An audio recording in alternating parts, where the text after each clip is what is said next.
मन को कंट्रोल करने के अचूक उपाय। प्राचीन भारत के मगध राज्य में एक राजकुमार था, समन्युत। वो अत्यंत बुद्धिमान था, लेकिन उसके मन में हमेशा अशांति बनी रहती थी। उसकी दृष्टि बाहरी भोगविलास से ऊब चुकी थी। राजमहल में सभी सुख सुविधाएं थी, फिर भी वो अपने मन को काबू में नहीं रख पाता था। एक दिन उसने सोचा, मेरे मन में विचारों की बाढ़ आ जाती है, कभी क्रोध, कभी मोह, कभी भय। यदि मैं अपने ही मन का मालिक नहीं बन सका तो क्या राज करना सफल होगा? वो रात को चुपचाप राजमहल छोड़कर चल पड़ा, सत्य की खोज में। उसे ज्ञात हुआ कि श्रावस्ती के पास जेतवन विहार में भगवान बुद्ध विराजमान है। जब समन्युत जेतवन पहुंचा तब बुद्ध ध्यान में मग्न थे। उनके पास पहुंचकर वो बैठ गया और प्रतीक्षा करने लगा। कुछ समय बाद बुद्ध ने आंखें खोली और मुस्कुराते हुए कहा, राजकुमार, तुम्हारा चित्त क्यों अशांत है? राजकुमार ने हाथ जोड़कर कहा, भगवान, मेरा मन मुझे कहीं चैन से नहीं रहने देता। मुझे बताएं कि इस चंचल मन को वश में कैसे किया जाए? बुद्ध ने उत्तर दिया, मन वायु से भी अधिक चंचल है, लेकिन अभ्यास और विवेक से इसे वश में किया जा सकता है। आओ, मैं तुम्हें एक कथा सुनाता हूं। बहुत समय पहले की बात है।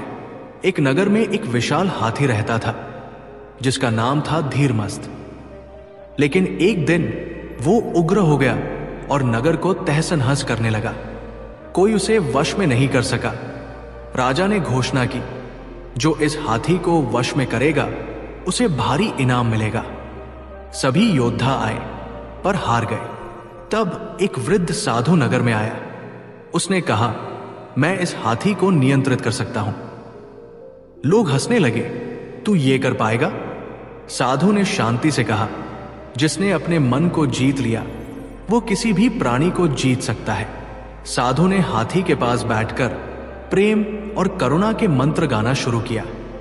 पहले दिन हाथी ने हमला किया, पर साधु डटा रहा। दूसरे दिन हाथी पास आया पर बैठ गया। तीसरे दिन हाथी ने अपना सिर साधु की गोद में रख दिया।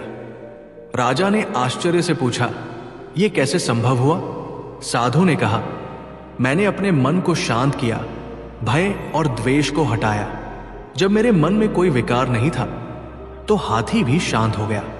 बुद्ध ने राजकुमार से कहा, यह हाथी तुम्हारा मन है। जब तुम इसे तर्क, प्रेम और संयम से प्रशिक्षित करते हो तभी ये नियंत्रण में आता है।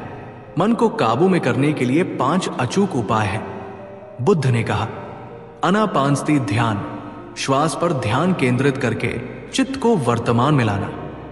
मैत्री भावना, सभी जीवों के प्रति प्रेम और करुणा का भाव। विचारों की पहचान और समाधान, जब भी मन में कोई विचार आए उसे देखो और पहचानो कि ये लाभकारी है या नहीं। संयमित आहार और दिनचर्या, जैसे अशांत जल में प्रतिबिंब नहीं दिखता, वैसे ही अशांत जीवन में ज्ञान नहीं टिकता। सद्गुरु और सत्संग, सही संगति से मन की दिशा बदलती है। राजकुमार ने वही विहार में रहकर ध्यान का अभ्यास शुरू किया। शुरुआत में मन बार बार भटकता। वो कभी बीते हुए दुख की यादों में खो जाता तो कभी भविष्य की कल्पनाओं में। लेकिन बुद्ध ने उसे सिखाया, हर बार जब मन भटके उसे प्रेम पूर्वक वापस लाओ। जैसे मां बच्चे को सौम्यता से बुलाती है, वैसे ही मन को बुलाओ। धीरे धीरे समन्युत का मन शांत होने लगा। एक दिन बुद्ध ने सभी भिक्षुओं से कहा, कल एक वन में तुम्हारी साधना की परीक्षा होगी। वहां तुम्हें भूत प्रेत, भय, आवाजें सब मिलेंगी। यदि चित्त स्थिर रहा तो समझो विजय हो गई। अगले दिन समन्युत समेत सब वन में पहुंचे। वहां अजीब अजीब ध्वनियां आई, जैसे कोई पीछे चल रहा हो। कभी राक्षसी हंसी, कभी डरावनी चीखें। कुछ भिक्षु भाग गए, पर समन्युत ध्यानस्थ बैठा रहा।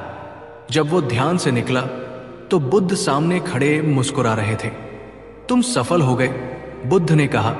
तुमने अपने चित्त को ना केवल समझा बल्कि विजय भी पाई। समन्युत ने बुद्ध से कहा, भगवान, एक अंतिम प्रश्न है, क्या मन को सदा के लिए शांत किया जा सकता है?